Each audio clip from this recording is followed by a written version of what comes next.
kasih hari ini. Hadirat-Mu ada bagi kami. Kami percaya Bapa, Engkau selalu ada bersama-sama dengan kami.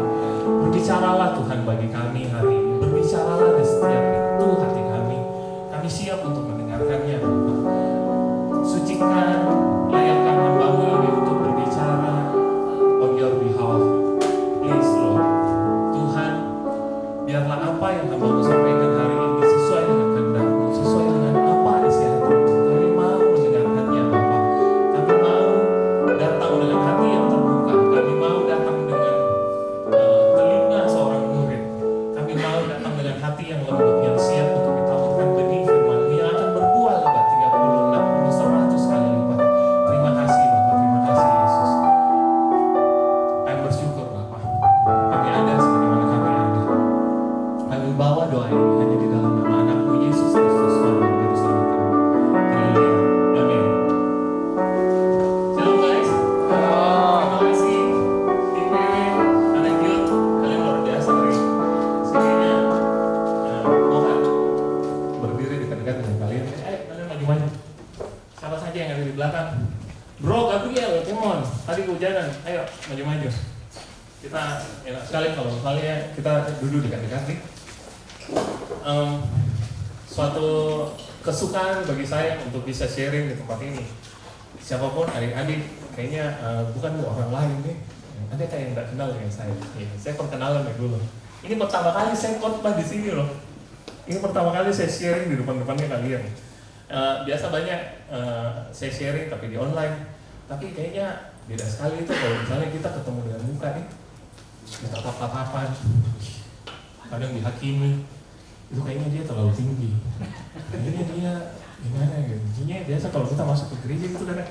Satu kali pernah dulu waktu masih di gereja lama, Om Doni itu masih di GTC.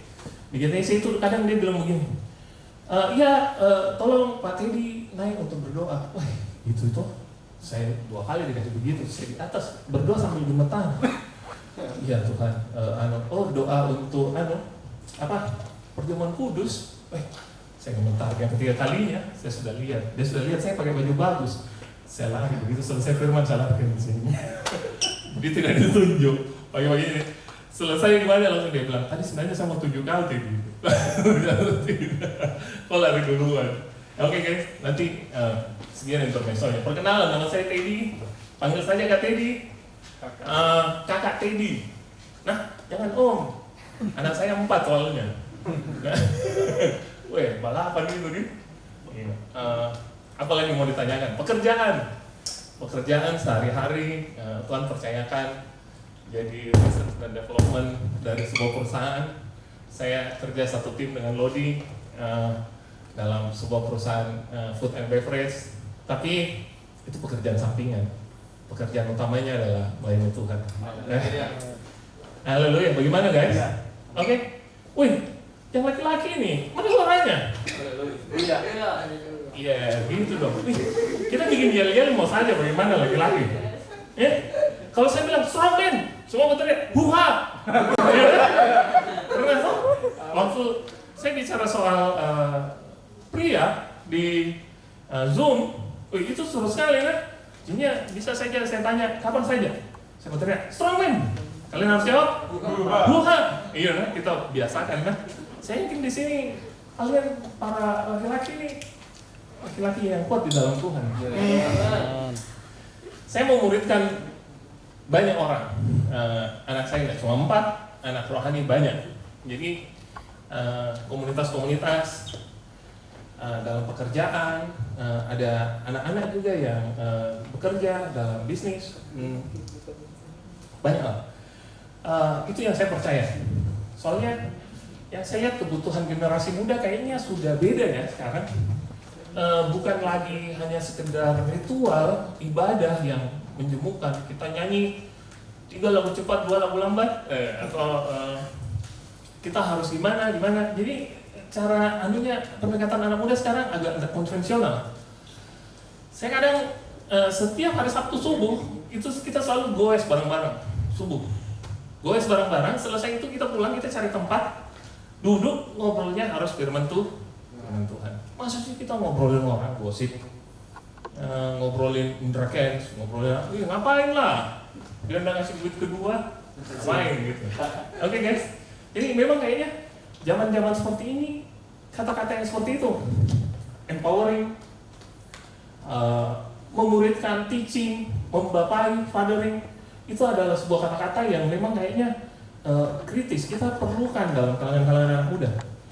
Kebanyakan mungkin gereja sekarang tidak mengempower, dia tidak memberdayakan, lebih banyak memperdayakan. Itu cuma beda satu kata, P dan B, hasilnya bisa jauh beda ya. Yang satu memberdayakan, yang satu memperdayakan. Tapi tidak di sini. Yang saya percaya gereja ini ketika komunitas orang masuk di dalam, itu menjadi sebuah komunitas yang memberdayakan. Saya heran waktu pertama kali masuk di Buyas baru pertama diselenggarakan, kita onsite.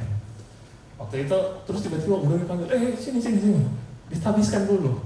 Aduh, ini panggilan apa lagi Tuhan? Apa lagi yang harus kau suruh? Disuruh berlutut di sini. Saya tabiskan dulu ya, jadi koordinator, temani kakak Kolo dulu ini sebagai ketua di sini. Oh iya siap, aduh.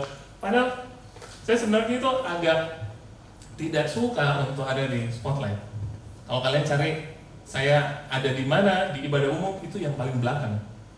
Itu ada di tempat jadi soundman, ngatur-ngatur, layani para pemusik untuk mau melayani Tuhan. Bagaimana guys? Biasa kadang mereka kurang suara bassnya ini. Oh, mana itu soundman-nya? Oh iya, tunggu bro, kita aturkan dulu. Ya, memang begitu. Jadi setelah selesai itu kita baru melayani anak-anak muda. Ya, kebanyakan banyak di sini adalah anak-anak saya.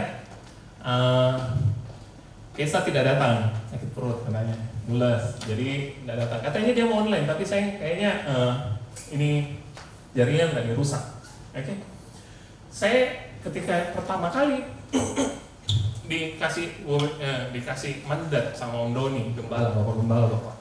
Ayo, anak-anak muda harus dimuridkan. Oke. Yang pertama kali yang saya tanya itu gini, Tuhan, kau mau bicara apa untuk anak-anak muda di tempat ini? Saya juga bingung dong. Apa ya Tuhan yang kau mau bicara? Apa ya? Nah, kalau kasih tugas, ayo coba bicara soal anak sulung, soal tanggung jawab. Oke, kayaknya kita terlalu jauh kalau.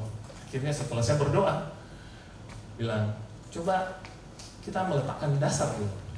Dasar itu adalah sesuatu yang penting dalam kehidupannya kita, betul tidak? Fondasi itu adalah sesuatu yang memang amat sangat tidak kelihatan ya. Coba lihat ada fondasi dalam rumah, kalau fondasinya kelihatan kan jelek banget. Akhirnya fondasi itu ada di bawah tanah, digali itu biasanya 10 meter, berapa meter, terus kita taruh batu di situ, dikasih batu yang keras-keras, batu gunung, disemen bagus-bagus. Yang biasa campurannya itu 5x1, ini 4x1, jadi lebih banyak semennya. Terus pakai batu cadas yang dari gunung, kakak Kolo sering ya menggali gunung untuk cari material-material seperti itu. Kakak Kolo ngerti? Hal itu tidak kelihatan dari luar, tapi ternyata itu memegang peranan penting dalam sebuah bangunan, betul tidak?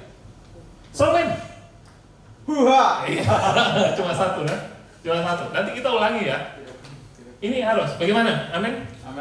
Nah, kenapa penting? Karena bangunan, bisa saja Yesus bilang di dalam Matius 7, kalau sebuah bangunan dasarnya rusak, pasti semuanya hancur. Apapun yang kita bangun di atasnya. Kalau di Mazmur bilang, Mazmur 17, kalau dasar-dasar rusak, apakah yang bisa dibuat oleh orang percaya? Orang benar. Orang benar tidak bisa buat apa-apa kalau dasar rusak. Semoga tahun ini menjadi tahun peletakan dasarnya kita. Kita baru memulai ibadah onsite pada saat ini. Makanya kita mau membenahi dasar dulu. Soal kesulungan itu banyak hubungannya dengan berkat. Itu nanti pagi ke saya, kira-kira saya akan bicara soal hal itu. Hanya saja itu akan berbicara soal berkat, dan itu kayaknya berkat itu hanya sebuah aksesoris ya. Betul tidak? Matius 6 ayat 33 bilangnya, carilah dahulu kerajaan Allah dan kebenarannya, maka segala sesuatunya itu akan ditambah. Nah, yang penting adalah kerajaan Allah. Oke? Bagaimana guys? Kita sepakat? Ada amin? Amin. Oke. Paradigma hari ini yang saya pengen tawarkan, saya pengen ada sesi tanya jawab nanti di belakangan. Kalau mau tanya terserah, di sini di Huyos kita bebas bertanya. Oke? Saya jago dalam menjawab pertanyaan yang gampang. Kalau yang susah silakan. Karena kalau tondongin aja. Tidak. Tapi kita harus budayakan bahwa bertanya itu tidak berdosa aja, tidak masuk neraka aja kalau kita bertanya. Yang penting tanyaannya itu jangan ngetes nah. Awas kok itu ngetes kok. Enggak. Jadi kalau ngetes ketahuan pertanyaannya. Oh ternyata ngetes ini. Tapi kita mau bertanya untuk kita belajar. Oke? Saya pengen tawarkan paradigma seperti ini. Berita yang salah menghasilkan pengaruh yang salah. Berita yang salah menghasilkan hasil yang salah. Message berpengaruh dengan influence. Utak-atik berita berarti utak-atik hasil. Kita contoh nah. Satu kali. Benar. Kelas berapa nama? Oke, kelas 8. Kelas 8 itu berapa? Kelas 2 SMP. Iya, sudah belajar biologi? Oh, belum. Oke. Sudah belajar. Siapa yang guru di sini? Oh, ada Miss L. Miss L ngajar kelas berapa Miss L? Kindi. Oh, Kindi. Oke. Anggaplah. Donald. Ini Miss L ini guru kelas 2. Donald, tolong ya. Coba Donald kerjakan PR, seluruh kelas kerjakan PR halaman 54. Donald bilang, siap Bu, halaman 45. Oke. Dia pulang, dia kerjakan halaman 45, dia dapat ternyata ada soal di situ. Betul tidak? Dia ini adalah anak yang jago di dalam mata pelajarannya itu. Mata pelajaran biologi. Wah, dia kerjakan. Wih, ini sudah pasti benar. Begitu dia kasih kembali ke Miss L bilang, wah, Donald, hebat kamu dapat 100. Tapi sayang, kamu salah kerjakan. Yang kamu kerjakan halaman 45, seharusnya 54. Come on. Berita yang salah menghasilkan hasil yang salah. Karena dia salah dengar. Saya takut apa yang kita lakukan, kehidupan yang kita jalani hari ini, apa yang kita percayai, kekristenan yang kita jalani, apa yang kita lakukan setiap hari, yang kita rutin lakukan setiap hari, jangan-jangan kita salah mengerjakannya. Coba pikir. Pernah nggak ada pertanyaan kayak gitu? Pernah nggak? Karena berita akan mempengaruhi apa yang kita lakukan. Pernah dengar ceritanya? Gini, ada satu berita, kalau misalnya orang, kedelai yang diimpor dari Amerika, 50% dari kedelai itu adalah hasil rekayasa genetika. GMO, tahu nggak GMO? Itu bukan kedelai beneran. Ternyata itu kedelai yang dimodifikasi secara genetika, dikasih masuk DNA bereng-bereng, dikasih masuk DNA belalang, dikasih masuk DNA ular. Tapi itu bentuknya kayak hanya untuk supaya kulitnya mengkilat ini, saya kasih masuk DNA ular. Tetapi katanya kalau makan terus kedelai GMO itu bisa meninggalkan residu di otak, akhirnya jadi kanker otak. Kalau dengar berita begitu kan jadi hasilnya kan, kata saya kalau makan tempe itu saya harus berdoa 2 kali. Betul enggak? Awas kanker otak. Ini ada GMO-nya enggak? Begitu kan? Waktu COVID itu, betul enggak? Batuk-batuk sedikit. Donald kan sudah PCR. Dua orang ketakutan kan? Hanya karena dengar itu Omicron itu 3 kali lebih menular dari Delta Cron. Hebat ya? Oke. Nah, kalau terus tiba-tiba ada keluar dari Jokowi nih ya, dia bilang gini, kita sudah swasembada kedelai kita sudah tidak impor itu semua dari diputuskan, terus semua tempe dan tahu yang beredar di pasaran semuanya itu bebas dari GMO. Sudah tidak berdoa lagi 2 kali, bagaimana? Akhirnya kita makan saja. Kita mau tambah saja. Mau hari Senin tempe, hari Selasa tempe, hari ketiga tempe, sampai hari Minggu tempe, akhirnya mainstream. Bagaimana guys? Oke. Tetapi itu makanya yang saya bilang adalah begini. Berita yang salah menghasilkan influence yang salah. Berita yang salah menghasilkan tindakan yang salah. Utak-atik berita berarti utak-atik hasil. Utak-atik berita berarti utak-atik tindakan. Hasilnya akan berbeda.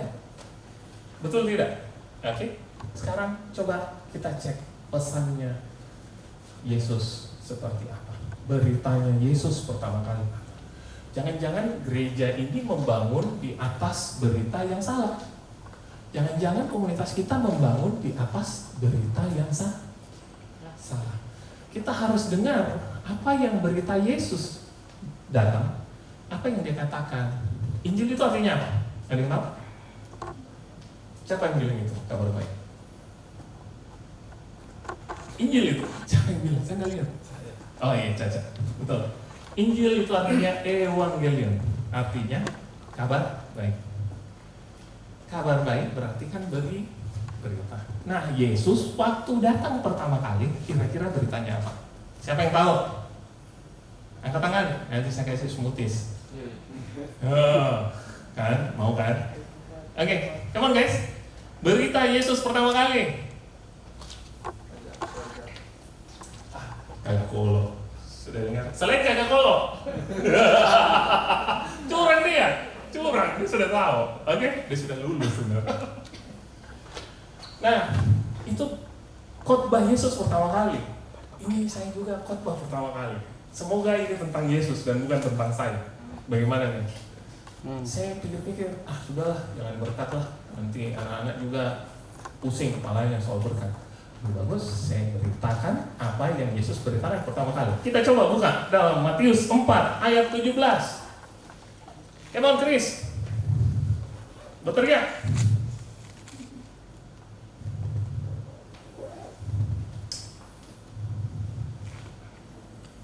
Matius 4 ayat 17. Oh, lantang dong. Strong man. Matius keren. 1, 2, 3, 4. Oke. Matius 4 ayat 17. Sejak waktu itulah Yesus memberitakan, bertobatlah sebab kerajaan sorga sudah dekat. Wih, keren, ada tanda serunya. Oke, biasa kita lihat, kita bisa cek di dalam Injil-Injil lain, kita bisa siapa yang punya Alkitab bahasa maksudnya Alkitab yang standar dalam ini kita bisa tekan titiknya, kita bisa lompat-lompat di Matius 3 ayat 2, Markus 1 ayat 5. Waktunya telah genap, kerajaan Allah sudah dekat. Bertobatlah dan percaya kepada Injil. Injil itu adalah kabar. Beritanya apa? Tentang kerajaan. Iya, apa beritanya? Tentang kedatangan kerajaan tersebut. Oke. Jangan-jangan kita salah berita.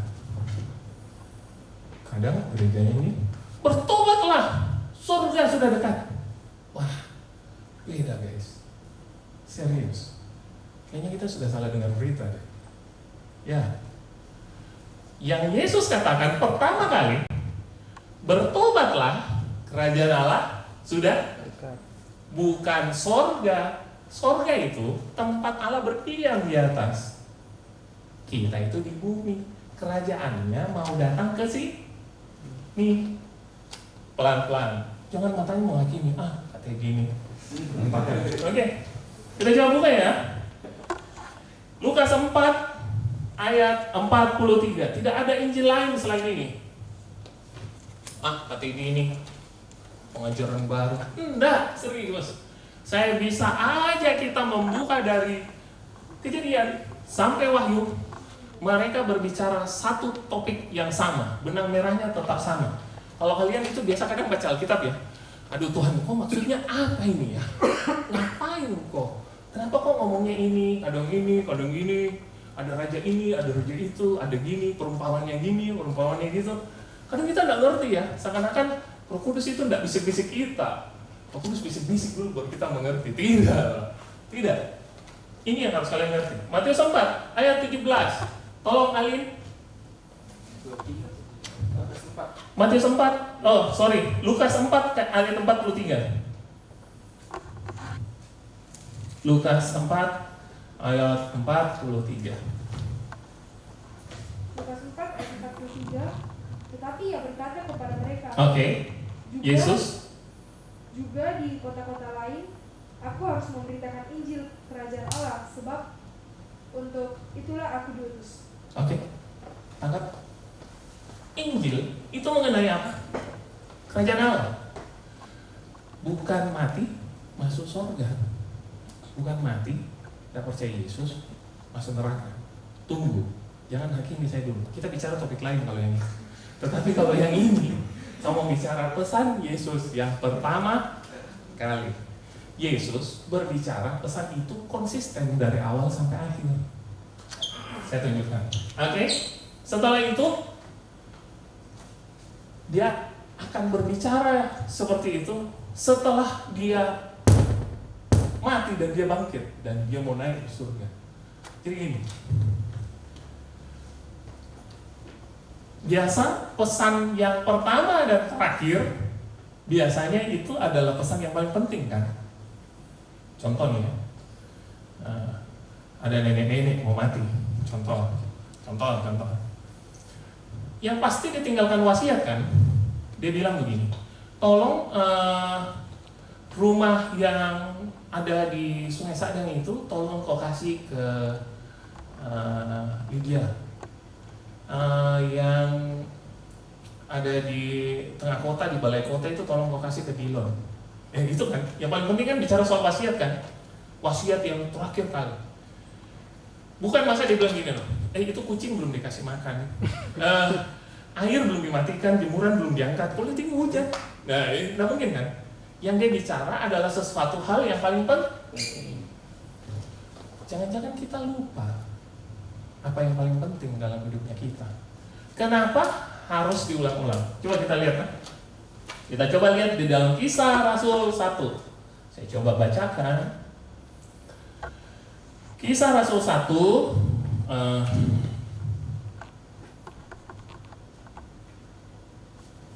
ayat yang ketiga.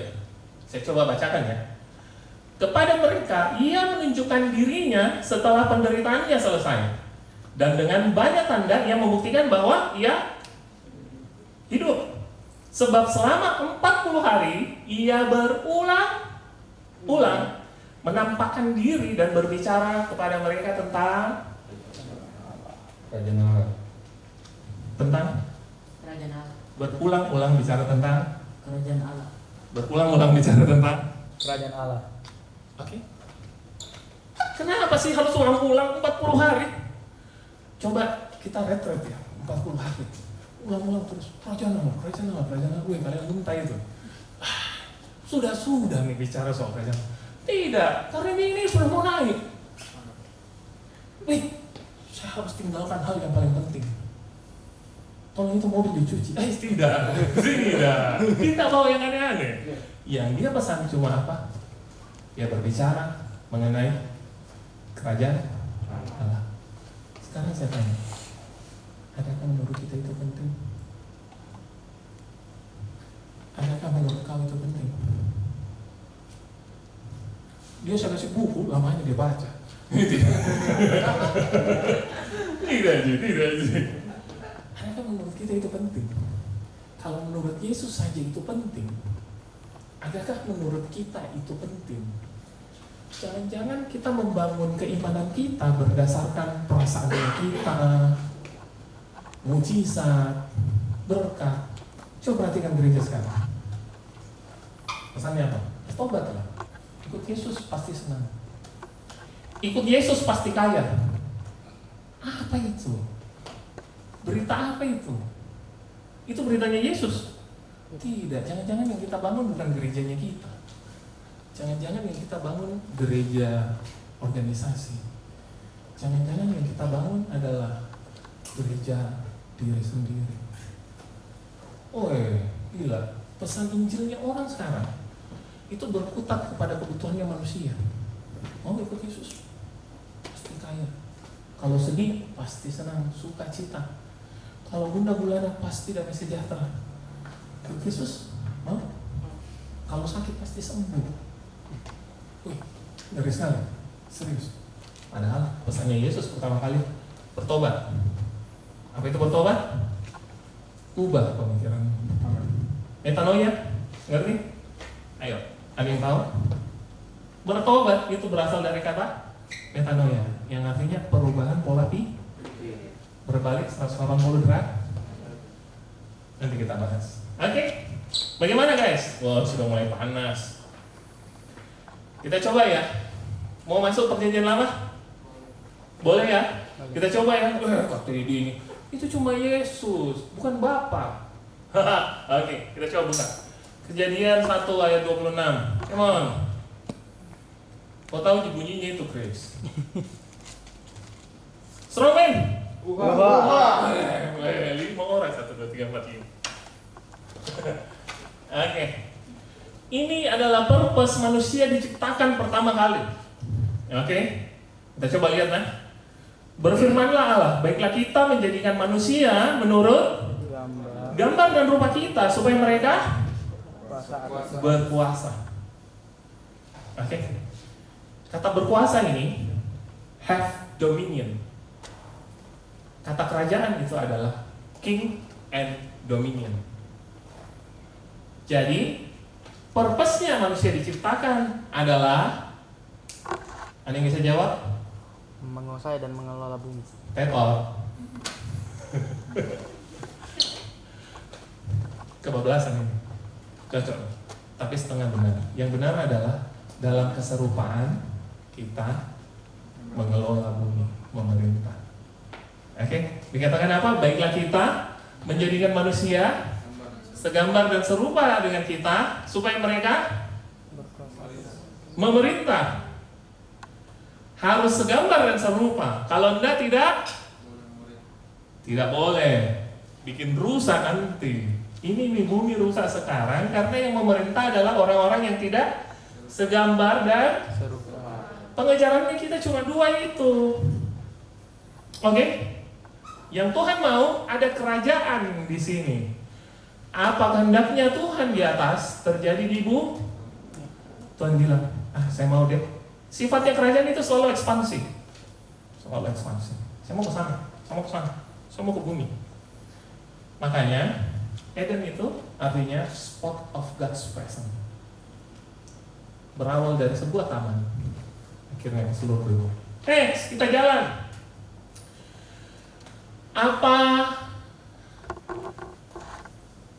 Kenapa kita ditebus? Apa gunanya kita ditebus?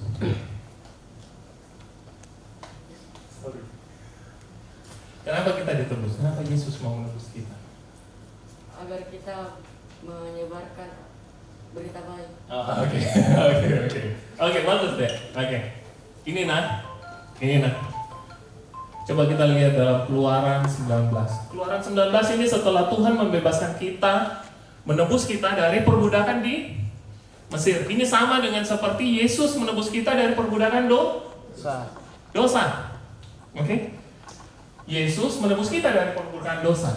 Tetapi intinya bahwa Tuhan menebus bangsa Israel dari tanah Mesir itu sama.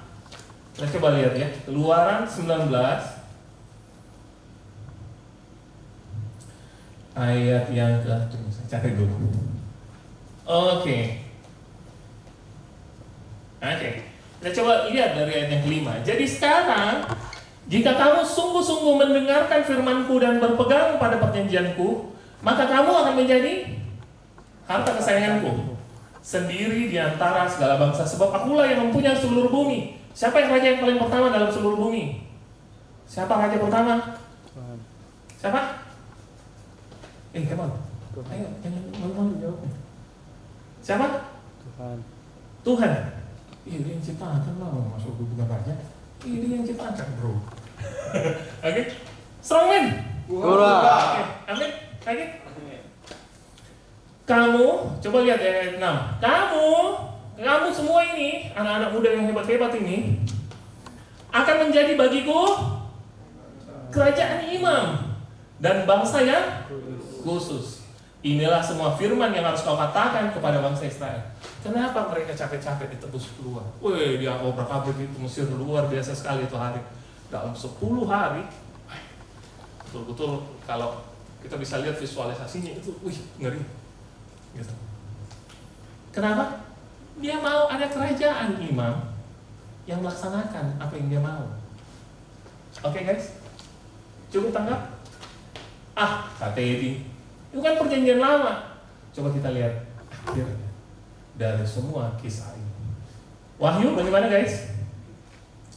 Wahyu 1 ayat 6. Come on, Yosafat, please. Dengan lantang. Oh sorry, kita baca bagi dia dari ayat 5-nya. Sambil berdiri dong bro. Wahyu 1:5. Iya. Dan dari Yesus Kristus, saksi yang setia, yang pertama bangkit dari antara orang mati dan berkuasa atas raja-raja Oke. bumi ini. Siapa? Raja segala raja? Yesus. Oke. And next. Bagi dia yang mengasihi kita dan yang telah melepaskan kita dari dosa kita oleh darahnya. Oke. Kita dilepaskan dari dosa oleh darahnya. Next. Besar-besar sedikit dong. Strongman. Wah. Dan yang telah membuat kita menjadi suatu kerajaan. Kerajaan. Oke. Apakah dia membuat kita sebagai menjadi sebuah organisasi? Membuat kita sebagai sebuah perusahaan? Membuat kita menjadi sebuah kumpul-kumpul nggak jelas? Enggak lah. Kenapa kita ditebus? Menjadi sebuah kerajaan. Menjadi next. Menjadi imam bagi Allah Bapaknya, bagi dialah kemuliaan dan kuasa sampai selama-lamanya. Amin. Yes, amen. Amen. Yes. Gitu dong, semangat. Ternyata Tuhan mau menebus kita untuk menjadi sebuah kerajaan imam. Kita yang menjadi perantara di antara. Imam itu artinya gini, orang yang berjalan di depan. Imam itu selalu frontier, orang yang berjalan di depan, yang berjalan di hadapan Tuhan, membawa bangsa-bangsanya kita, membawa Makassarnya kita, membawa tempat kerjanya kita, membawa komunitasnya kita, membawa gerejanya kita, pelayanannya kita. Waktu Tuhan tanya, sampai di mana pelayananmu? Kalian bisa jadi imam tidak? Kalian bisa jawab tidak? Membawa keluarganya kita. Dia akan tanya ke imam dong, masa dia tanya ke orang bodoh? Iya kan? Karena itu si ini, contoh kita dikasih pelayanan ini ya. Mana itu si Chris? Kenapa kalau persekutuan nggak pernah datang? Tidur terus dia. Tapi biar aja. Oke? Kita yang menjawab sama Tuhan. Tuhan, saya bertanggung jawab atas mereka. Saya ngatur mereka. Saya ngatur. Oke? Bagaimana? Cukup jelas? Kita coba lihat lagi dalam Wahyu 5 ayat 10. Wahyu 5 ayat 10. Setelah itu orang-orang yang telah ditebus, coba baca nanti satu perikopnya, dia katakan, mereka menyanyikan sebuah nyanyian baru, katanya, engkau layak menerima gulungan kitab itu dan meterai-meterainya, karena engkau telah disembelih dan dengan darahmu, engkau telah membeli mereka bagi Allah dari tiap suku bangsa dan kaum dan bahasa. Dan engkau telah membuat mereka menjadi kerajaan. Muncul lagi kata kerajaan. Oke. Dan mereka menjadi imam-imam bagi Allah kita, dan mereka akan memerintah sebagai Raja di bumi. memerintah sebagai Raja di bumi. Cocok enggak dengan yang Kejadian 1 ayat 26? Kita diciptakan untuk setelah kita menjadi imam-imam, setelah kita menjadi serupa dengan Yesus. Kita sudah dengar kan di minggu pertama, keserupaan itu adalah hal yang utama. Itu yang harus kita kejar loh, bukan yang lain. Bukan uang, bukan kesembuhan, bukan status jabatan.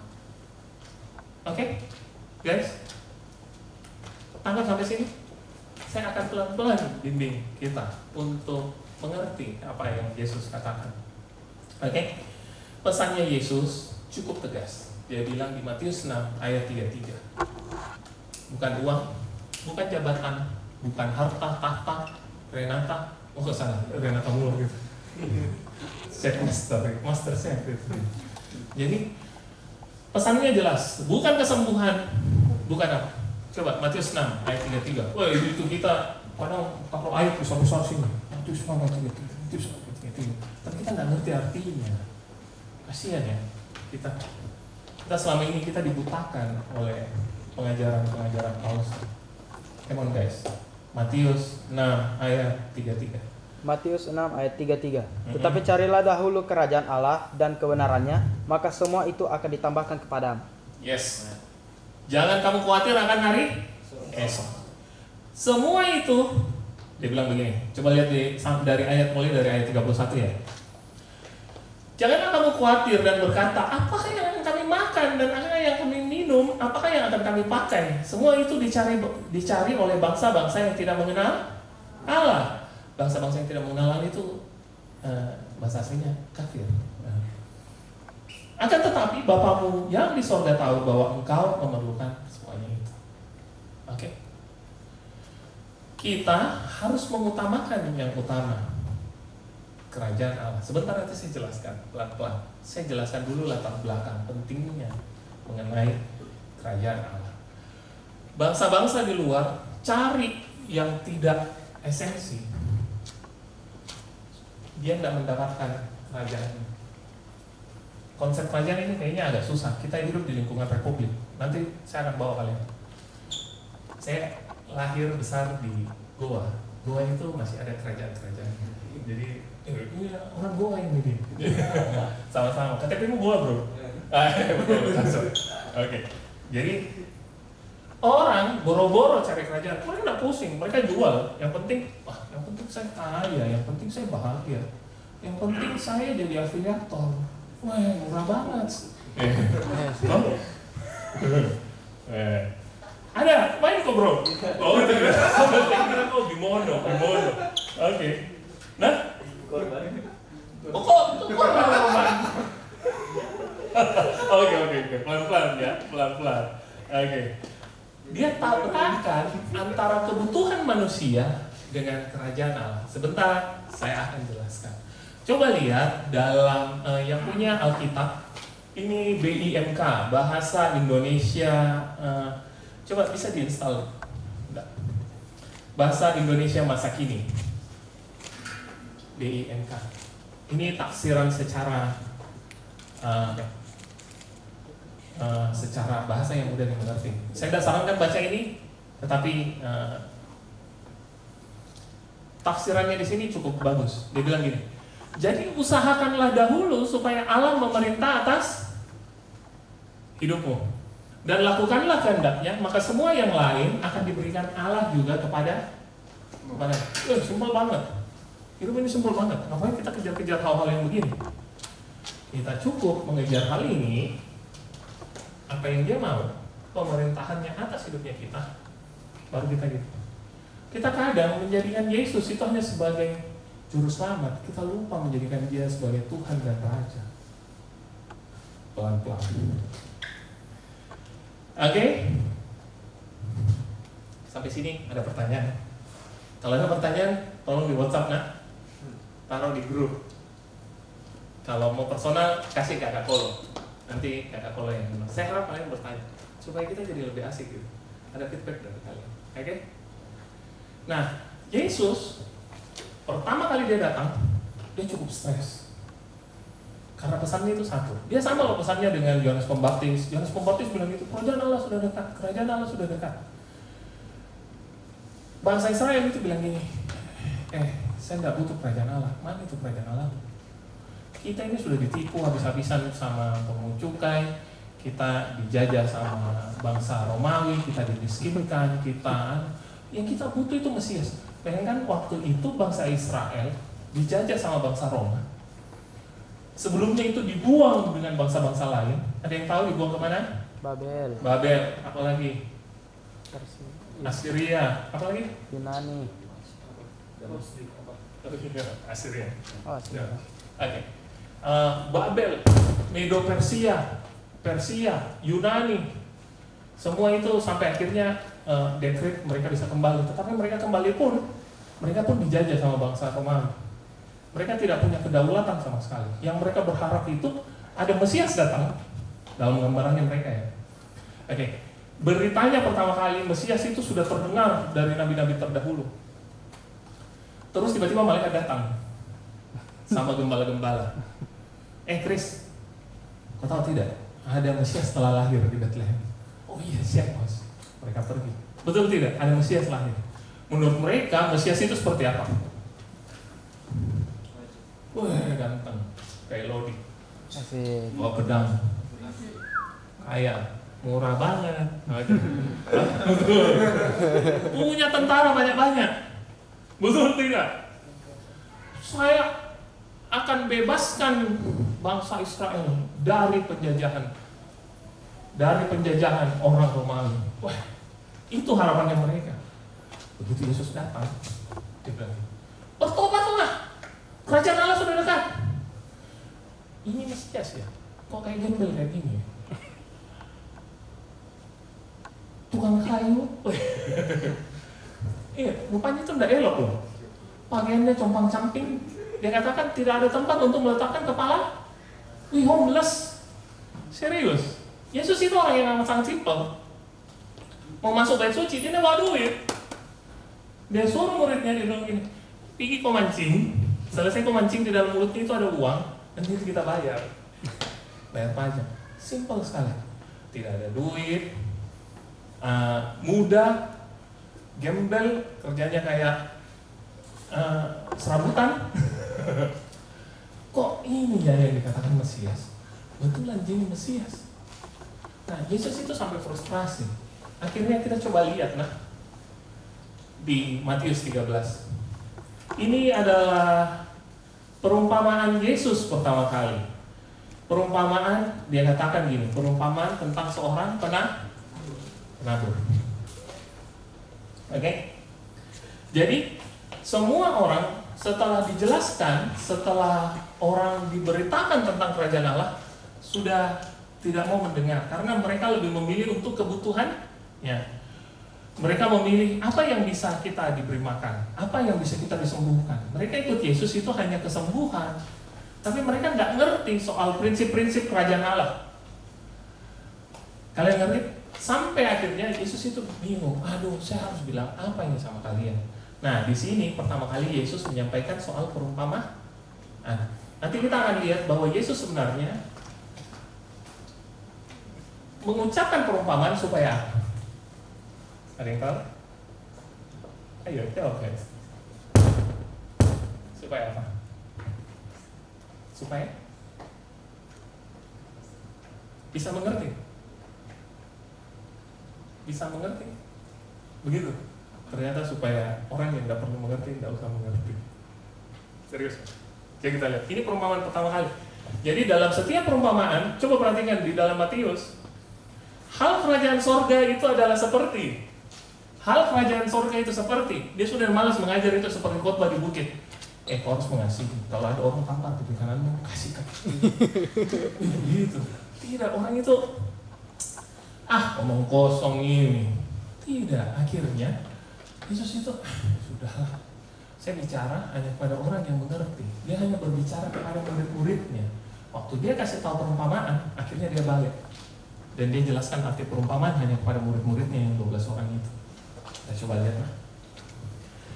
Ayat 1. Pada hari itu juga Yesus meninggalkan rumah itu lalu pergi ke tepi danau dan duduk di situ. Banyak sekali orang berkumpul di sekeliling Yesus karena dia duduk dalam perahu sedangkan orang banyak berdiri di pantai. Lalu Yesus mengajarkan banyak hal pada mereka dengan memakai perumpamaan. Seorang petani pergi menabur benih. Demikianlah Yesus memulai dengan ceritanya. bla bla bla bla bla bla, panjang ke bawah. Dikatakan mengapa Yesus memakai perumpamaan setelah dia cerita. Kita bisa baca sendiri lah di rumah supaya kita menyingkat waktu. Kemudian pengikut-pengikut Yesus datang dan bertanya kepadanya, murid-muridnya, mengapa Bapak memakai perumpamaan itu? Oh sorry, salah versi ini. Maka datanglah murid-muridnya dan bertanya kepadanya. Ayat 10. Sorry bro. Sorry. Maka datanglah murid-muridnya dan bertanya kepadanya, mengapa engkau berkata-kata kepada mereka dalam perumpamaan? Oke. Jawab Yesus, kepadamu diberi karunia untuk mengetahui rahasia kerajaan surga, tetapi kepada mereka tidak. Supaya apa? Karena siapa yang mempunyai kepadanya akan diberi, sehingga ia berkelimpahan. Siapa yang mempunyai apapun juga akan diambil daripadanya. Itulah sebabnya aku berkata-kata dalam perumpamaan kepada mereka, karena sekalipun melihat mereka tidak melihat, mendengar mereka tidak mendengar dan tidak mengerti. Genaplah nubuatan Nabi Yesaya. Saya berdoa dong. Setiap orang dari kita yang duduk di sini mengerti tentang rahasia itu. Wih, rahasia ini. Yesus gak bicara sama banyak orang. Yesus bicara sama murid-muridnya. Begini, saya tahu rahasia. Ya, kok bilang-bilang dia orang. Ternyata gak semua orang ngerti. Makanya kualitas hidupnya berbeda. Coba lihat 12 murid Yesus. Saya mah mending punya jenderal. 12 jenderal dibandingkan 2000 pengikut. Yesus pun tidak punya mega church, banyak pengikut. Betul enggak? Toh yang Yesus kasih makan toh salibkan dia. Jangan-jangan Om Polo nanti disalibkan sama kalian. Makanya Om Polo harus punya murid. Betul tidak? Hanya kepada murid dicerita. Bro. Oh bukan bro. Nah, begini loh. Rahasia kerajaan surga itu seperti ini. Setelah itu Yesus selalu bicara mengenai apa? Kerajaan surga itu seperti seumpama disalib. Lihat next. Lihat ke bawah. Perumpamaan tentang lalang di antara gandum. Coba lihat ayat 24. Yesus membentangkan suatu perumpamaan lain kepada mereka. Hal kerajaan surga seumpama orang yang menabur benih baik di ladang. Next. Terus kalian bisa lihat nanti buka sendiri di rumah. Yesus berbicara mengenai kerajaan surga. Tidak ada hal yang lain. Bicara surga? Surga? Enggak dong. Pemerintahan Tuhan. Apa yang dia mau dalam hidup ini? Apa yang dia mau dalam hidupmu? Apa kehendaknya dalam hidupmu? Dia ajar. Sabar. Pelan-pelan.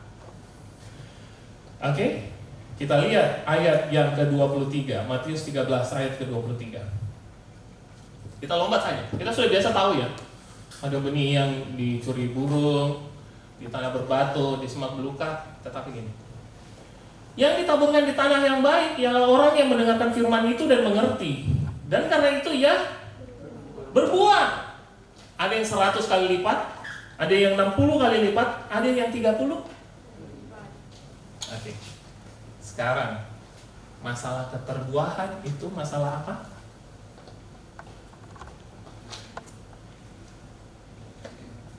Diri sendiri. Oke. Belum. Masalah berbuah itu masalah. Ayo, alat di ayatnya, bro, opa. Oke. Perhatikan baik-baik ayatnya. Yang ditaburkan tanah baik, yang mendengar dan mengerti. Banyak orang bilang, saya berbuah loh. Tolong definisikan buah itu apa? Dan cara membuahkannya. Menurut saya, apa yang firman Tuhan bilang ini sudah amat sangat jelas sekali.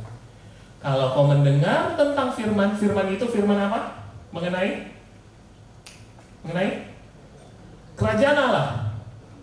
Kalau mengerti, ada yang mengerti, ada yang tidak. Kalau kau mengerti, berbuah. 30, 60, 100. Apa yang beda? Ini bukan seminar ultra kaya, nah? Go Diamond, ultra kaya. 30, 60, 100 kali lipat. To the moon. Gila itu orang-orang. Ngeri. Gereja itu saya dengar orang, kok begitu loh. ada nggak tahu dari mana itu khotbah apa, terus dia bilang, ya biar ini orang bisa lihat ini urapannya kita mencari uang. Oh ini mereka bicara soal uang, 30, 60, 100 itu bicara soal uang. Ngeri. Ini sudah menyelewengkan firman sampai di mana. Masalah berbuah seberapa banyak, curiganya adalah mengertinya. Contohnya, Mas Eko. Mengerti? Mengerti kakak? Wih 100. Chris? Mengerti Chris? Tidak, Kak. Tidak. 0. Mengerti? Wih 60. Oke, guys, tangkap. Kita pelan-pelan ya. Berita kita harus mengerti. Berita yang benar menghasilkan hasil yang benar. Tidak pernah ada buah tanpa benih. Wih, ada tanah gitu ya di belakang rumah. Berarti itu suka nanam tomat. Itu tanahnya dia taruh di kap-kap bekas minuman. Tanah, baru tanah saja ini. Papa, ada tumbuh pohon tomat. Oh iya, tak berantah tomatnya gitu. Nggak tahu itu, tomatnya tomat goib. Nggak tahu dari tadi ternyata main tumbuh. Saya lupa ternyata dia pernah tabur di situ, tanahnya dia pakai ulang. Oke. Tidak bisa buah itu didoa-doakan. Ya, bolehlah. Doa itu menyuburkan benih yang sudah ditanam, betul tidak? Doa dan puasa, tak bisa kita mau tongking, tunggu, berbuah sekarang, bermultiplikasi. Tidak bisa guys. Itu harus ada usaha untuk kita kasih karunia untuk mengerti mengenai kerajaan Allah. Nah, kata kerajaan surga dan kerajaan Allah itu bukan hal yang berbeda. Kenapa Matius pakai kata kerajaan surga? Karena Matius itu dipakai, Matius tulis untuk orang-orang Yahudi yang kalau sebut kata Allah, Elohim itu kayaknya agak sakral. Jadi dia ganti kata surga, kata Allah dengan surga. Shamayim, Elohim dia ganti Shamayim. Supaya apa? Berganti. Supaya enggak, mereka itu kalau misalnya menulis kata YHWH itu mereka enggak boleh hapus bahkan. Kalau salah tulis itu mereka rasa mereka berdosa sekali. Apalagi mereka harus hapus. Dipetir kan nanti kena tongkat. Jadi mereka ganti kata Elohim dengan Adonai. Makanya mereka tidak sebut kata Elohim, YHWH, Yahweh, mereka nggak sebut. Mereka sebut apa? Adonai. Adonai itu artinya penguasa. Ayo, penguasa mana yang tidak punya kerajaan? Dulu belum ada konsep pemerintahan seperti sekarang. Yang berkuasa, Vox Populi, Vox Populi, Vox Dei. Wah, suara rakyat adalah suara Tuhan. Hebat sekali. Demokrasi tidak ada demokrasi dalam kerajaan Allah. Tuhan yang berkuasa. Kita adalah raja. Nanti kapan-kapan tagih Kak, saya akan berbicara mengenai identitasnya kita. Siapa kita di dalam kerajaan Allah? Orang-orang yang sudah ditebus ini. Nanti hidupnya kita tidak akan hidup secara serampangan. Apa destininya kita? Kenapa Yesus disebut raja segala raja? Karena kita adalah raja. Kita memerintah. Yesus perintah kita, bro. Kita tidak memerintah. Memerintah nanti saya sebutkan. Panjang itu, memerintah itu bukan memerintah suruh-suruh orang. Dikatakan di Kejadian 1 ayat 26, berkuasalah atas ikan-ikan di laut, tapi kita dilarang berkuasa atas manusia yang lainnya. Yesus ajarkan kita harus melayani manusia yang kita dilarang itu menaklukkan manusia yang lain. Tidak bisa, sihir itu. Pokoknya panjang cerita. Nanti tagih saya nah. Intinya adalah masalah keterbuahan hidup itu ditentukan dari apa berita yang kita dengar. Kalau berita yang kita dengar salah, kita mengerti salah, berbuah tidak? Keterbuahan apapun, pendidikan, keuangan, hubungan, keluarga, mau apa lagi? Bidang apa? Apa lagi? Banyak, pelayanan, mau bidang jodoh, apalah, semuanya mau berhasil dengar berita yang benar. Oke? Itu sudah digariskan ternyata bahwa keterbuahan hidup itu tergantung dari apa berita yang kita dengar. Saya ulangi berkali-kali ya. Ingat perumpamaan tempe, perumpamaan tentang halaman 54 dan 45. Salah berita, salah mendengar hasil. Salah hasil. Soalnya esensi beda dengan aksesoris. Esensi adalah kerajaan Allah. Kebutuhan bukan esensi. Oke guys. Saya hari ini bicara tentang kerajaan. Kingdom itu adalah artinya king and dominion. Kerajaan, kingdom. Bukan demokrasi kan? Demokrasi. Orang demo gila-gila. Gitu. Tidak. Kerajaan. Kita bicara soal kerajaan Allah. Dunia ini, kalau kita percaya bahwa Tuhan adalah satu-satunya pencipta langit dan bumi dan Dia berkuasa atasnya, Dia terserah mau bikin apa yang Dia suka. Oke? Kata kerajaan dalam Alkitab itu artinya pemerintahan Tuhan yang berdaulat atas seluruh bumi, termasuk kita. Oke? Tangkap? Segala kuasa di bumi dan di surga telah diberikan kepadaku. Maka bla bla bla bla bla. Kalian tangkap kan? Oke? Kita punya raja segala raja. Jadi kalau kita dengar kata kerajaan, itu harus diganti dengan kata pemerintahan. Jadi pesan Yesus waktu itu adalah bertobatlah, kerajaan Allah sudah. Kata-kata ini. Bertobatlah. Repent. Metanoia. Kerajaan Allah sudah dekat. Bahasa Inggrisnya is at hand. Dekat sekali. Di tangannya Yesus. Berarti Yesus menjadi raja pada saat itu. Dia berkuasa. Is at hand. Dekat sekali. Ini tangan. Tinggal masuk. Oke guys. Simple. Dekat sekali. Di hidupmu. Dia ada di tengah-tengah kita. Dia katakan, di tengah-tengah kalian.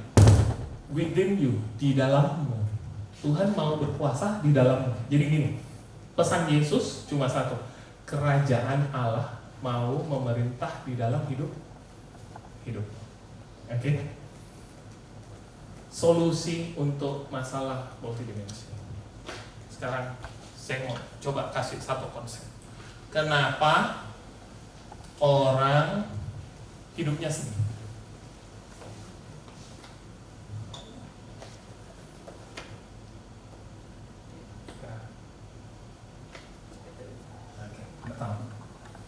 Tiba-tiba dia sedih. Bentar.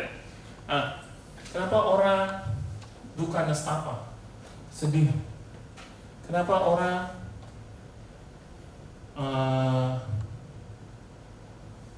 terjerumus dalam hal-hal yang tidak berkenan sama Tuhan? Kenapa orang bisa terjebak dalam skema Ponzi? Kenapa orang bisa kere? Kenapa orang bisa duka nestapa? Apalagi miskin patah? Kenapa orang bisa sakit? Kenapa orang bisa kolesterol, darah tinggi, asam urat? Kenapa? Pikir.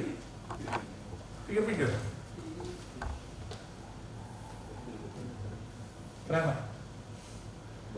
Karena yang memerintah bukan Tuhan. That's all. Jadi sebuah kerajaan itu, perhatikan ya, kerajaan itu sama seperti contoh lah.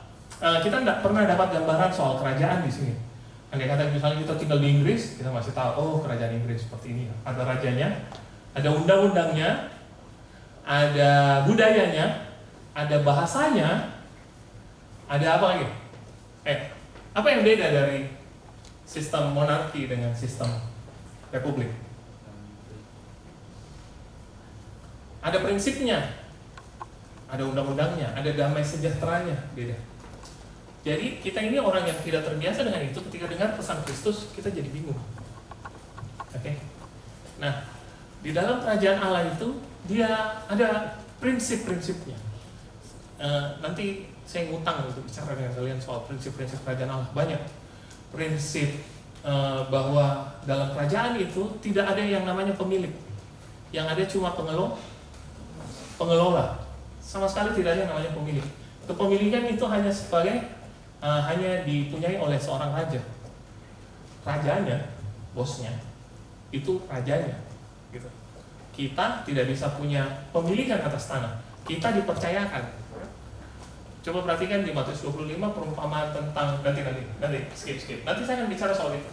Matius 25 dibicara tentang seseorang yang mempercayakan talenta. Nah, kita harus ngerti dalam pekerjaannya kita, ternyata itu adalah sebuah kepercayaan. Bahkan usahanya kita, keluarganya kita, jabatannya kita, siapapun itu, gerejanya kita, bukan gerejanya kita dong. Gerejanya siapa? Gerejanya Yesus. Ada undang-undangnya. Contoh, undang-undang di sini kalian harus mengasihi. Wah, betul tidak? Bahasanya adalah bahasa kasih. Contoh, tampar pipi kanan, kasih pipi kiri. Tidak kaki kanan. Bagaimana? Nah, hal-hal yang seperti itu yang harus kita pelajari prinsipnya. Prinsip penyerahan hak. Prinsip apa lagi? Prinsip keberhasilan. Suka dengar ini anak-anak muda. Kalau dibilang namanya berhasil, sukses. Kalian harus ngerti prinsipnya, karena kita sedang hidup dalam kerajaan Allah. Semenjak kita dibaptis, ya sahabat dibaptis, dikatakan Yohanes 3 ayat 3. Yohanes 3 ayat 3, teman.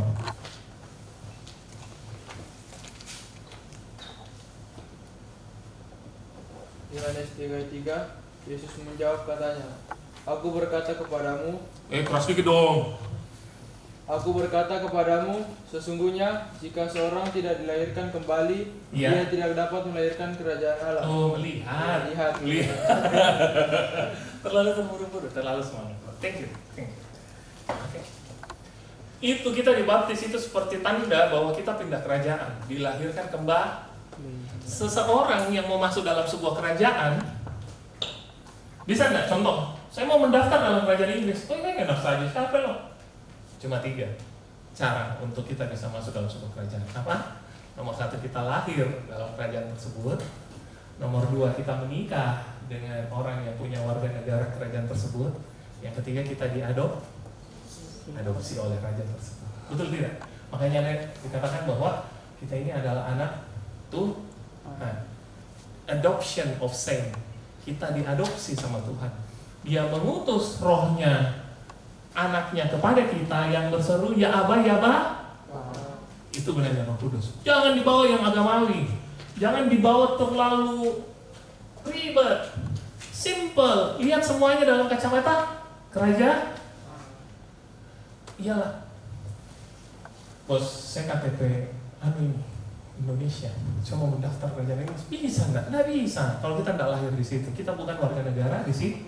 Makanya Yesus bilang harus dilahirkan Kembali. Bagaimana caranya? Nikodemus bilang di situ Yohanes 3. Bagaimana bisa saya dilahirkan kembali? Apakah saya harus masuk ke dalam kandungan ibuku? Wah tidak, dia tak ngerti karena dia dalam kepalanya itu adalah hal-hal yang jasmani. Waktu kita dibaptis, kita diselamatkan, kita mati bersama Kristus. Kita lahir kembali sebagai ciptaan baru. Kita dapat KTP baru. Anggota kerajaan. Setiap orang yang saya baptis, saya selalu salami, selamat datang dalam kerajaan Allah. Orang tidak ngerti, belum dibukakan. Selamat datang. Sudah dibaptis? Sudah. Tapi tidak ngerti toh kalau warga negara kerajaan Allah.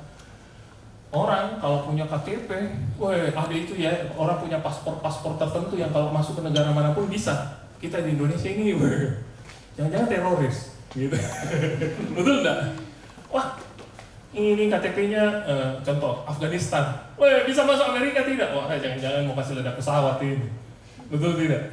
Tapi begitu KTP-nya paspornya Jepang, paspornya Amerika, Jerman, Inggris, mau masuk mana? Schengen, masuk visa. Tanpa visa, masuk.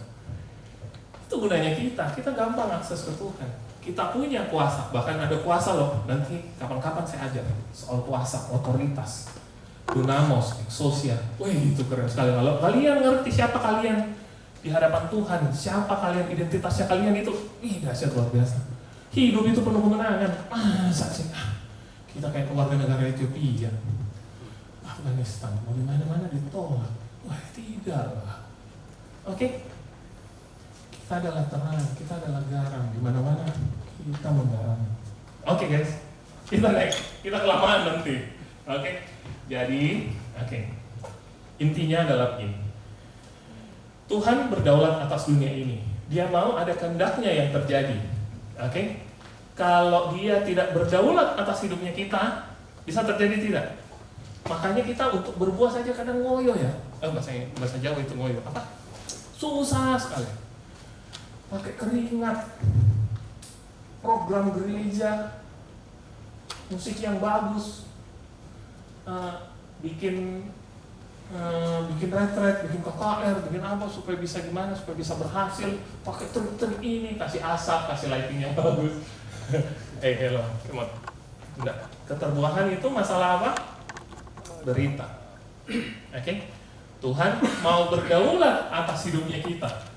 Dikatakan, bertobatlah, ubah pemikiranmu. Yang Tuhan mau adalah berdaulat atas hidupmu. Kepentingan Tuhan itu adalah memerintah atas hidupnya kita. Bukan Tuhan sembuhkan penyakitku. Wah, enggak. No guys. Enggak. Tuhan mau memerintah dalam hidupnya kita. Kalau Tuhan Raja segala raja yang mempunyai semesta ini memerintah dalam kehidupannya kita, kira-kira hidupnya kita berhasil enggak? Sekolahnya kita berhasil enggak? Studinya kita berhasil enggak? Keluarganya kita berhasil enggak? Come on. Berbuah tidak?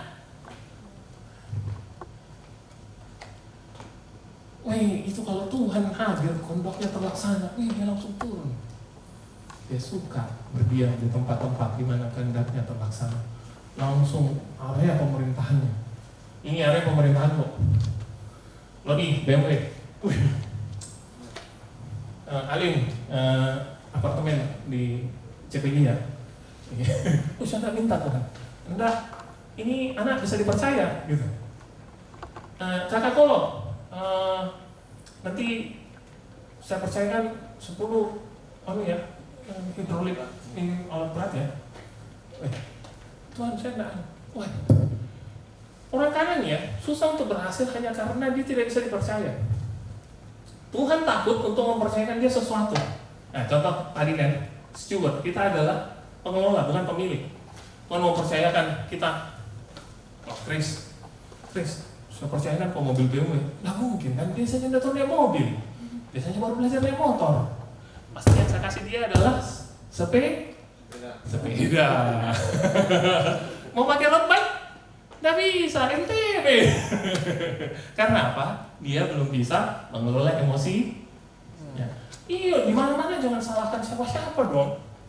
Ketidakberhasilan dalam hidupnya kita ternyata karena kita tidak dengar-dengaran sama rajanya kita. Kita sudah pindah warga negara, tapi kita sudah menyatakan diri saya sudah distruktur ini.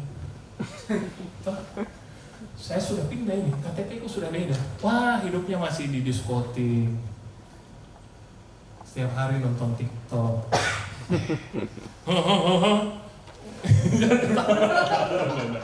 Jadi setiap hari mempergunakan waktu dengan cara yang salah.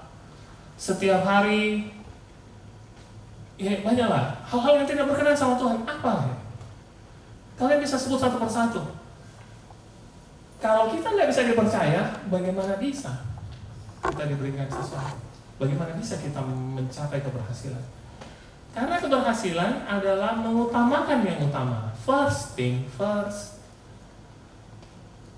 Carilah dahulu kerajaan Allah dan kebenarannya, maka segala sesuatu akan ditambah. Aduh, simpel-simpel. Korbannya simpel kok. Segala sesuatu hanya akan kembali ke situ. Keberhasilan kita berdasarkan apa yang kita dengar mengenai kehendak Tuhan. Oke? Jadi Tuhan mau berdaulat atas dunia ini. Kita harus belajar tentang budayanya, budaya kasih, prinsipnya. Banyak prinsip kerajaan Allah, ada 7 prinsip mengenai penyerahan hak, mengenai pengampunan, mengenai pokoknya banyak hal. Nanti tagih saya untuk jelaskan. Mengenai kepercayaan, mengenai pokoknya banyak hal. Kita mengerti prinsipnya, kita pasti akan berhasil. Bahasanya, undang-undangnya, Tuhan bilang jangan mencuri, jangan memfitnah, jangan mengingini hal-hal yang dipunyai sesamamu, jangan hormatilah ayah dan ibumu di dalam Tuhan. Apalagi banyak hal kita sudah kerjakan enggak? Saya harap kita semua mengerti undang-undangnya, damai sejahteranya. Intinya dia mau berkuasa atas kita. Kalau kita punya kerajaan itu, aduh bayangkan, contoh kalau backupnya kita presiden, bisnis pasti lancar, betul tidak? Masa backupnya kita raja segala raja, Tuhan di atas segala Tuhan yang punya seisi dunia ini, masa kita ya aduh jadi orang yang tidak excellent? Bisa enggak seperti itu? Enggak dong. Kita harus menyerahkan diri atas pemerintahan.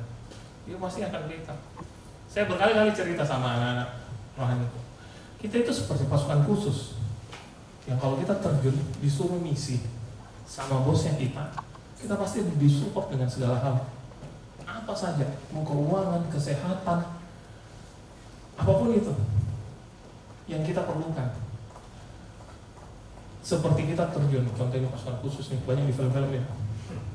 Terjun, pergi ke Afghanistan, bos minta tank, bos minta langsung, bos minta jemputan, datang lah. Bosnya kirim enggak? Iya, karena kita melaksanakan kehendaknya bosnya kita, rajanya kita. Tuhan mau berdaulat dengan kita. Bangsa Israel dulu, saya enggak mau. Yang saya mau, saya berdaulat atas diriku sendiri. Nah, ini kita akan masuk ke bagian ini. Ini yang harus paling hati-hati. Kita jangan cari aksesorisnya. Saya jangan cari uangnya, jangan cari ketenarannya, jangan cari ada orang yang pergi datang gereja cuma cari cewek, dia melayani cuma cari cewek. Laki-laki ini gimana? Mengutamakan yang esensi, kerajaan Allah beda dengan aksesorisnya. Oke?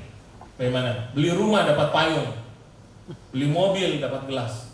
Kita cari gelasnya dapat cari payungnya, kita lupa rumahnya, beli mobilnya lupa. Ya, simple. Nah, kita definisikan ya.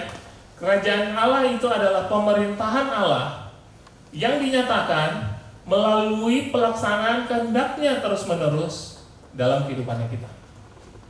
Oke, coba diingat baik-baik.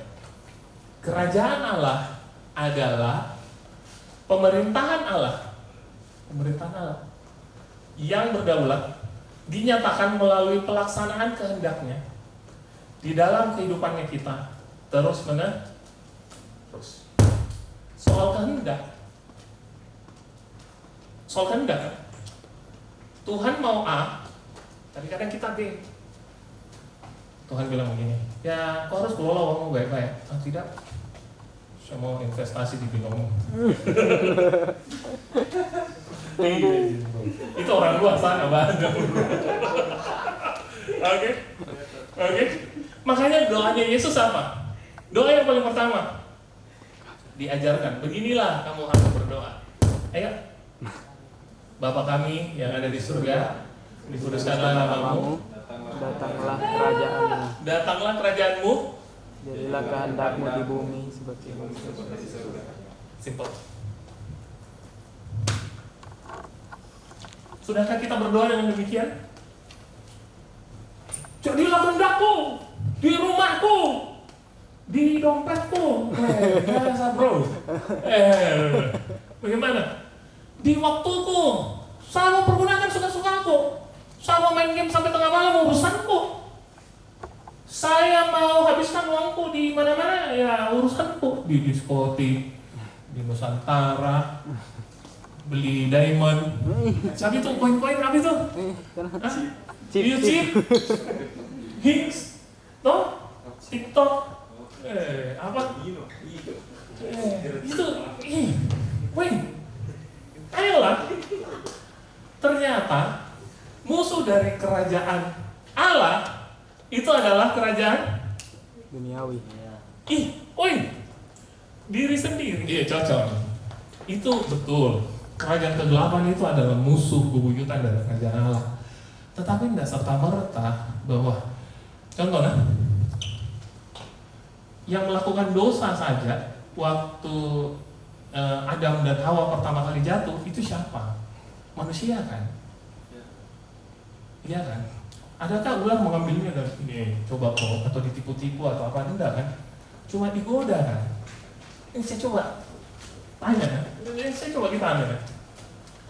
Jadinya setan itu cuma hanya menyediakan sebuah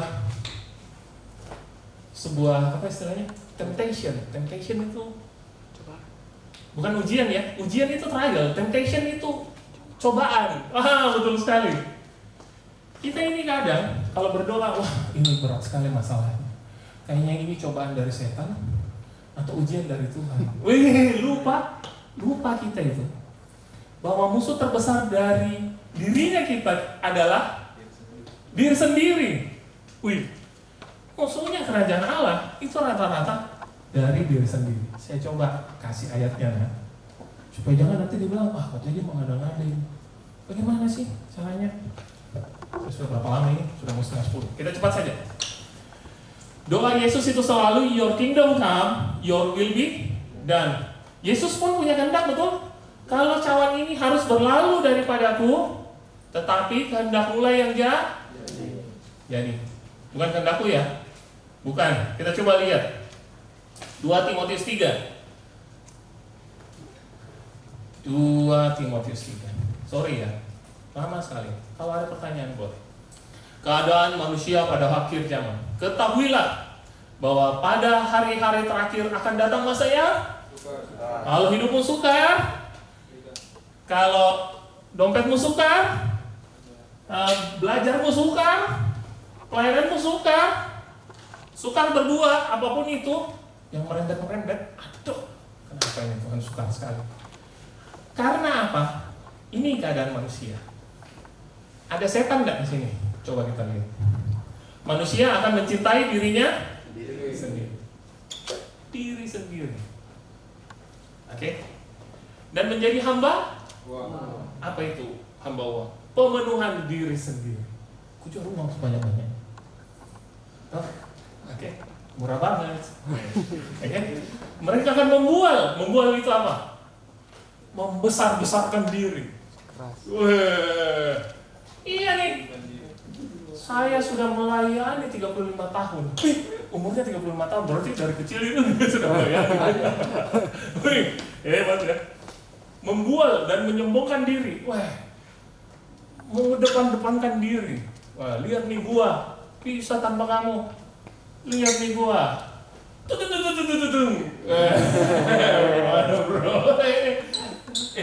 Saya tahu, pemusik dah. Itu ngeri sekali nah. Ini di panggung ini ngeri sekali. Makanya saya agak jauh-jauh dari panggung. Makanya saya turun panggung. Oke. Mereka akan menjadi pemfitnah, membenarkan diri. Apalagi berontak terhadap orang tua. Saya tidak butuh kalian. Saya bisa mandiri. Oke.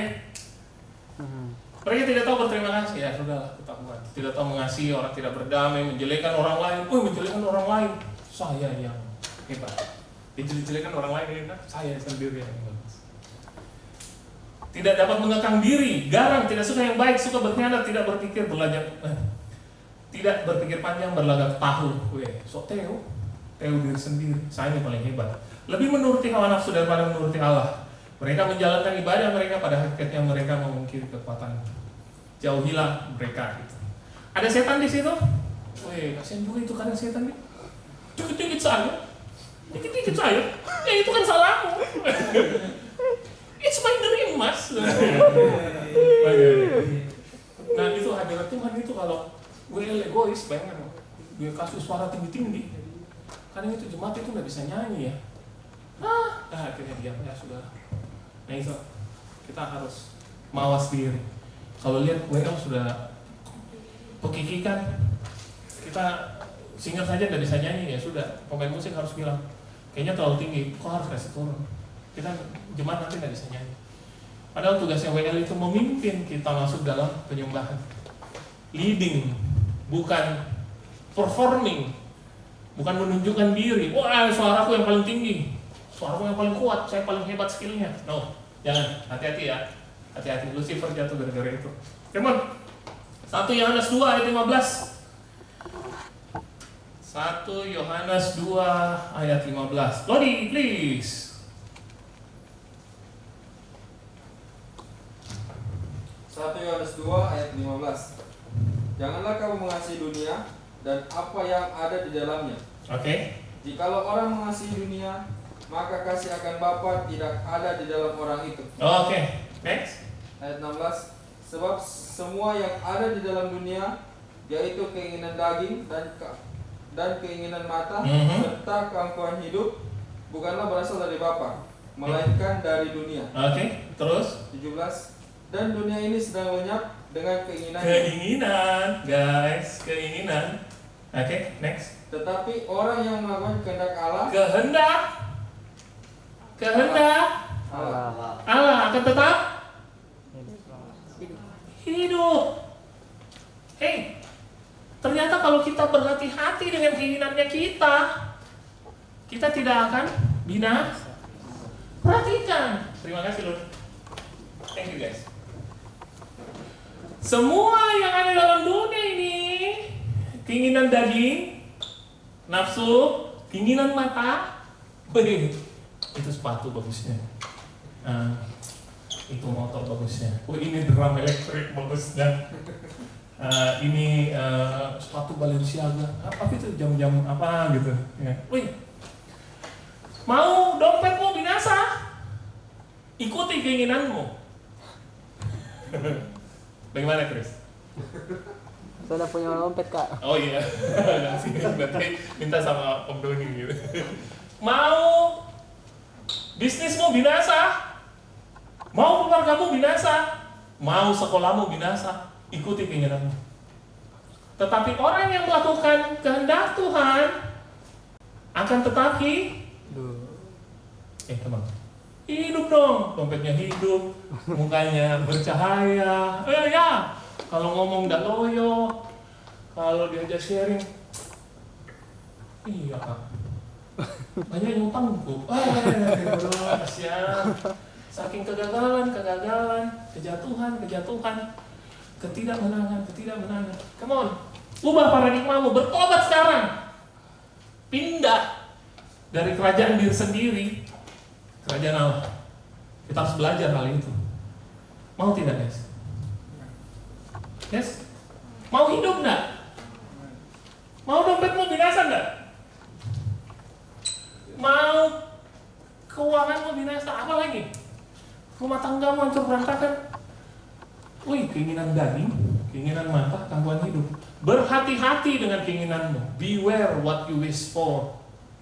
Ngeri sekali itu. Aku ingin begini, aku ingin begitu, ingin ini itu banyak sekali. Ngeri, hancur kok bro. Serius kan? Coba-coba nih. Melakukan kehendak Allah akan tetap hidup. Coba lihat Yakobus 1 ayat 13. Ini ayat yang terakhir nih. Langsung, oke. Mau nggak pulang? Mau makan. Yakobus 1 ayat 13. Kita meletakkan dasar ini ya. Ingat, segala sesuatu harus kehendak Tuhan. Jadi kalau salah-salah, tidak bangun pagi, anak kingdom gitu, kerajaan Allah gitu. Wah tidak lah, tidak belajar, tidak restoran, anak kingdom begitu. Tidak hidup pengetahuan. Bagaimana? Restoran? Mau memuji Tuhan? Itu. Belajar baik-baik. Pokoknya kerja dengan luar biasa. Apabila seorang dicobai, janganlah ia berkata percobaan ini datang dari Allah, sebab Allah tidak dapat dicobai oleh yang jahat, dan ia sendiri tidak mencobai apa? Setiap orang dicobai oleh keinginannya. Karena ia diseret dan dipikat olehnya. Apabila keinginan itu telah dibuahi, ia melahirkan dosa, dan apabila dosa itu sudah matang, ia melahirkan maut.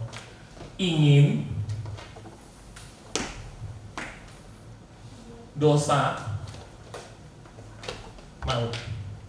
Tidak ada itu. Kak, saya sudah jatuh. Oh, hati-hati dengan keinginan. Ternyata tidak langsung jatuh. Orang mati maut, hidupnya maut. Itu karena begini? Enggak. Karena ada keputusan yang salah yang diambil. Baru maut. Dipikat oleh keinginannya. Ada iblis. Itu kan karena iblis. Enggak, berhenti. Kita harus mengambil tanggung jawab atas apa yang kita lakukan. Laki-laki nggak boleh pasif. Strongman. Wah, keren. Kok kenapa? Karena dia pasif. Di mana ada waktu istrinya makan buah terlarang? Di mana? Di sampingnya. Mas lagi tidur mana? Selalu saja makan dia kasih suaminya di sampingnya. Karena laki-laki pasif. Tidak ada yang namanya perempuan dominan. Yang ada laki-laki yang pasif. Oke, nanti lah. Strongman. Oke, ia diseret dan dipikat olehnya. Dia dicobai oleh keinginannya sendiri. Kita harus bertanggung jawab atas hidupnya kita. Ini karena saya salah ambil keputusan di sini. Saya harus beresi di situ. Anakku narkoba. Itu cobaan. Biar saya berdoa dan berpuasa saya. Tidak bisa. Itu salahmu. Kok nggak ajak anakmu jalan-jalan? Temannya aja jalan-jalan bikin dogam. Narkoba. Bagaimana guys? Oke. Anakku ini kayaknya kurang ajar ini. Anak siapa? Ya anakmu lah. Tarik mata. Oke. Simple. Oke. Ini kuncinya. Bagaimana kita bisa menang atas dirinya kita sendiri. Amsal bilang gini. Orang yang tidak dapat dirinya mengendalikan dirinya adalah seperti orang yang kota yang roboh temboknya. Atau ada musuh terbesar adalah dirinya kita sendiri. Egonya kita harus tiap hari dimatikan. Dikatakan orang yang sabar melebihi orang yang merebut kota. Itu orang yang merebut kota, berarti orang pahlawan, seperti melebihi orang pahlawan yang merebut kota. Kita coba lihat lah. Ternyata Yesus dalam kehidupannya, kita coba lihat Matius 16 ayat 24-25. Kita mau seperti Yesus, guys? Mana aminnya? Come on. Mau seperti Yesus, guys? Amin. Strongman. Keren. Matius 16 ayat 24. Saya harap kalian mengingat hal ini berulang-ulang dan berhasil. Sedikit-sedikit ada uang di sini, tidak ada orang. Ini bukan saya. Toh, Asep yang sudah diubahkan tidak begini. Oke. Ada sesuatu godaan, ini bukan saya. Memang setiap hari kita harus bunuh diri. Mau apa? Ini mengikuti Yesus. Harganya dihitung di depan. Waktu kau baptis, harganya dihitung di depan. Orang dulu makanya radikal karena dia hitung di depan. Harganya apa, Mak? Gimana? Matius 16 ayat 24 sampai 25. Matius 16 ayat 24. Lalu Yesus berkata kepada murid-muridnya, setiap orang yang mau mengikut aku, ia harus menyangkal dirinya, memikul salibnya, dan mengikuti aku. Oke, next. Karena barang siapa mau menyelamatkan nyawanya, ia akan kehilangan nyawanya. Tetapi barang siapa kehilangan nyawanya karena aku, ia akan memperolehnya. Ini bukan berbicara soal martir gara-gara kita menyebarkan Injil. Bukan. Tetapi ini karena kita tidak. Apakah kita menyayangkan nyawanya kita, dirinya kita, egonya kita untuk diperintah oleh Tuhan? Dia katakan, siapa mau ikut saya, jadi bawahanku, saya jadi bosnya. Come on. Mau enggak? Mau jadi muridku? Mau mengikut aku, dia harus menyangkal. Bahasa Cina itu bilangnya gini, throw myself. Tidak ada saya. Sekarang orang mau dilihat, Cak.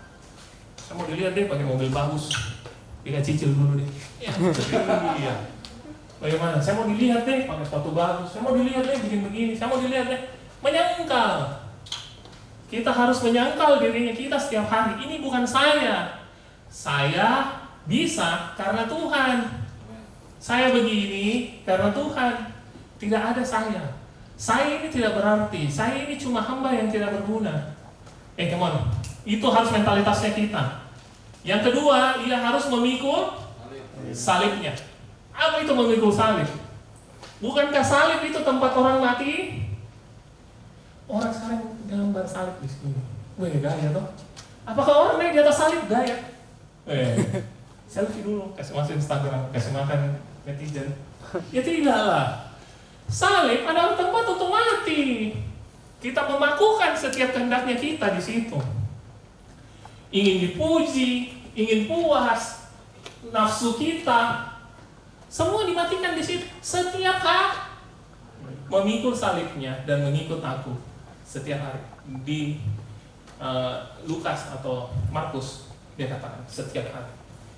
Bunuh diri bro, mau ikut Tuhan. Tahu begini, ngapain saya jadi orang Kristen? Mati. Itu memang dilarang. Makanya berkualitas.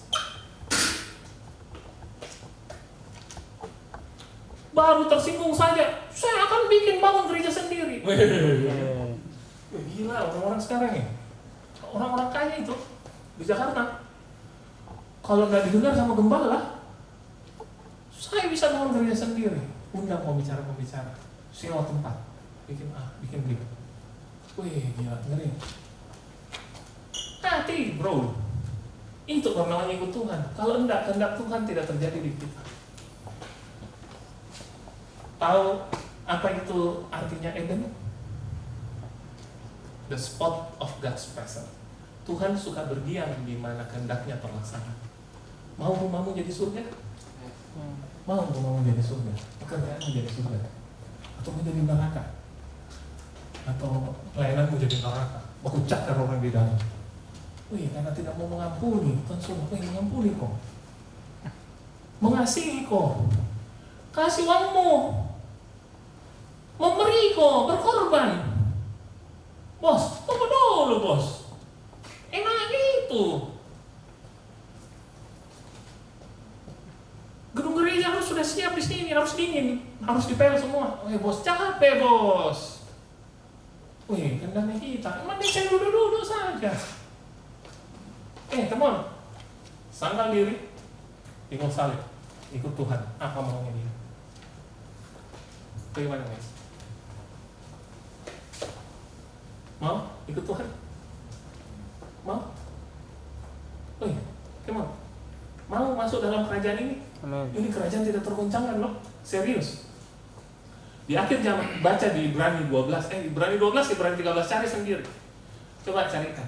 Karena kita telah menerima kerajaan yang tidak tergoncangkan. Marilah kita beribadah. Bayangkan kok, ini kerajaan tidak tergoncangkan. Mau Amerika, mau apa sekarang berantakan. Harga bensin naik di mereka, harga apa semua naik. Indonesia pun goncang. Apa yang tidak goncang sekarang? Corona hancur amburadul, gereja goncang. Coba lihat. Tapi kerajaan Allah tetap tidak tergoncangkan. Anak yang hidup dalam kerajaan Allah tidak tergoncangkan. Saya berani jamin, saya sudah rasa. Saya ngerti hal itu betul-betul. Dan saya rasakan. Mau hidup dalam kerajaan itu? Atau mau hidup dalam kerajaan diri sendiri? Binasa kok. Selamatlah. Gimana? Panggilannya hari ini. Mau? Mati? Ini bukan jihad kan? Mau mati? Mau? Sangkal diri pikul salib setiap hari. Kita harus tetapkan hari ini. Ayo, panggil bersama-sama. Yuk, pemain musik, please. Bantu saya. Setiap hari kerjanya cuma seperti ini. Kita adalah orang-orang yang tiap-tiap hari membantai ego kita, mati dari diri sendiri dan hidup untuk Tuhan. Itu sudah pasti. Saya ulangi. Saya mau kita menjadi orang-orang yang radikal. Ini adalah dasar pertama. Kehendak Tuhan adalah yang utama. Kehendak Tuhan adalah yang utama. Kehendakku tidak penting. Yesus bilang tidak penting. Kebutuhanmu tidak penting. Kau sembuh, kau tidak diberkati, kau tidak apa, itu tidak penting. Cari dulu yang penting. First thing first, mengutamakan yang utama. Tuhan yang utama. Simple guys. Mau? Emang berdiri. Kita deklarasi hari ini. Aku mau seperti Yesus. Simple guys.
Seperti rumah yang dibangun di atas dasar batu karang, kami tidak akan goyah dengan kehidupan yang ada di luar, Bapak.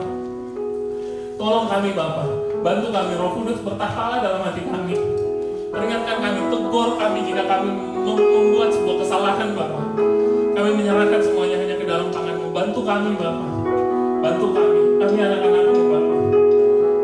Kami anak-anak-Mu. Inilah anak-anak-Mu, Bapa. Dengan segala kekurangan dan kelemahan kami, kami serahkan semuanya hanya ke dalam tangan-Mu, Bapa. Biarlah jadi sesuai dengan kehendak-Mu, Bapa. Terima kasih, Bapa. Kami bersyukur, Bapa. Kami berdoa, Bapa. Kami akan mempunyai kemenangan. Dari sini kami bukan orang yang sama lagi. Kami menerima berita yang tidak terbancangkan. Kerajaan itu telah kami terima. Kami memutuskan untuk masuk ke dalamnya. Kami memutuskan untuk diperintah oleh Engkau, Bapa.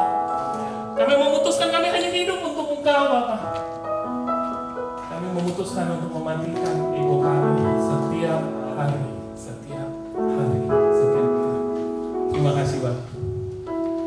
Kami berdoa, Bapa, hanya di dalam nama anak-Mu Yesus. Setiap orang yang berkemenangan, sama-sama katakan, amin.